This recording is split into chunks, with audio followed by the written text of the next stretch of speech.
A few days ago, I was peacefully sleeping when suddenly my phone started ringing with a completely new sound that wasn't my alarm nor my ringtone. I realized it was the earthquake early warning, so I got up and started recording.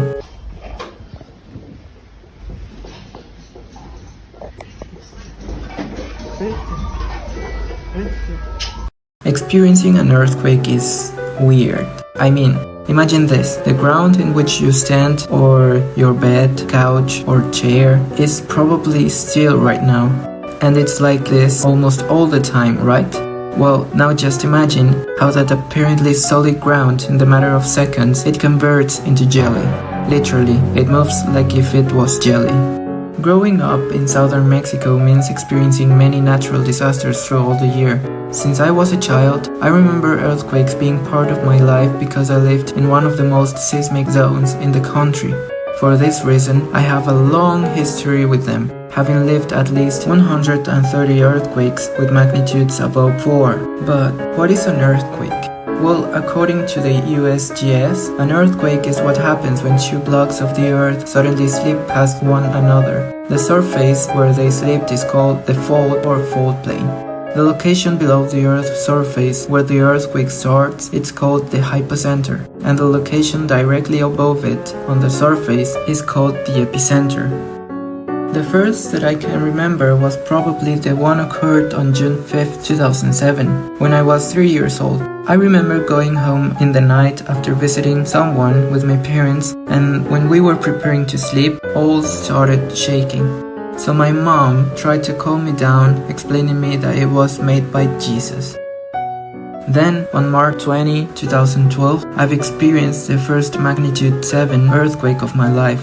This earthquake was a mystery to me for many years because I remember being aware of this event before it happened. Like, I knew it would happen at 12 p.m. and I even remember that I didn't went to school because I was too afraid of it. Then I was watching a documentary about monkeys on National Geographic when it started, and I remember me going to warn my mom saying that it already started. For years I didn't know how I knew it was gonna happen until something made sense. See, in Mexico it's almost a tradition to make drills for this kind of stuff, one of them being on September 19 of every year.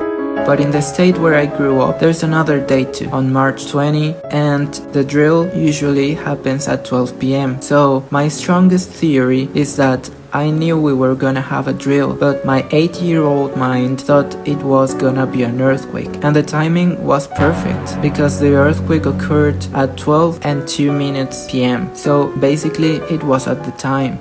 And the list is huge, where we can notice many magnitude 7 or higher on March 20, 2012, November 11, 2012, September 7, 2017, February 16, 2018, June 20, 2020, September 7, 2021, and September 19, 2022.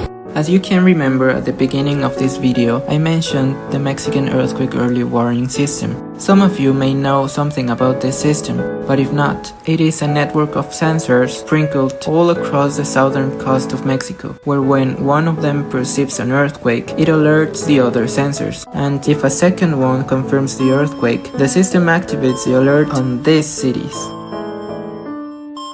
All this happens in the matter of milliseconds to maximize the response time for evacuation and following the protocol. This alert may give you from a few seconds up to 2 minutes, depending on how far are you from the earthquake epicenter.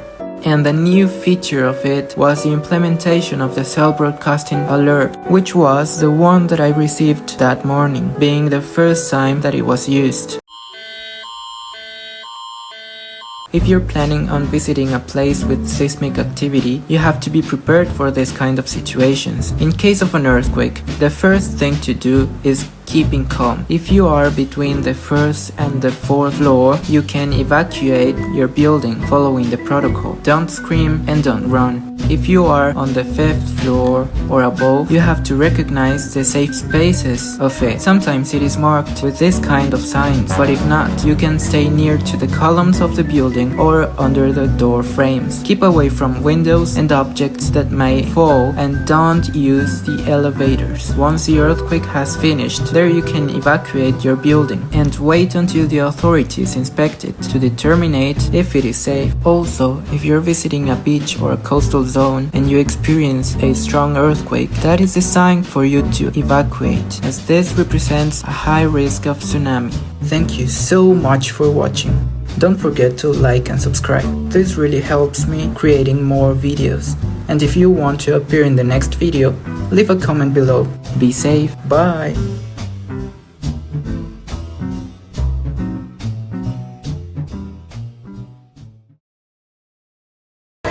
Adriana.